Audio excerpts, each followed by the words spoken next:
Agar dunyo tugasa, insoniyat shu joydan qayta boshlaydi. Qiyomat urug' ombori. Bu Svalbard Global Seed World. Bu joylashuv Norvegiya, Arktika hududi. Tog' ichida qurilgan bo'lib, 2008-yilda ochilgan. Bu yerda dunyodagi eng muhim o'simlik urug'lari saqlanadi. Xo'sh, nega aynan Arktika? Doimiy sovuq iqlimi bo'lib, dengiz sathidan baland. Siyosiy jihatdan barqaror hudud. Agar elektr o'chsa ham, tabiiy sovuq urug'larni bemalol saqlab turadi. Ichida nima bor? 1 milliondan ortiq urug' namunalari, 5 mingdan ortiq turdagi o'simliklar, bug'doy, guruch, makkajo'xor kabi asosiy oziq-ovqat ekinlari. Bu global oziq-ovqat xavfsizligi uchun zaxira nusxasi.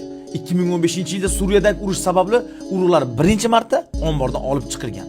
Ombor 120 metr chuqurlikda joylashgan bo'lib, harorati -18 gradusda saqlanadi. Bu joy insoniyatning kelajak sug'urtasi hisoblanadi.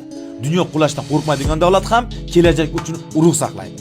Xo'sh, nima deb o'ylaysiz? Bu omborda yana qanday sirli narsalar saqlanishi mumkin? Bilsangiz kommentariyada yozib qoldiring.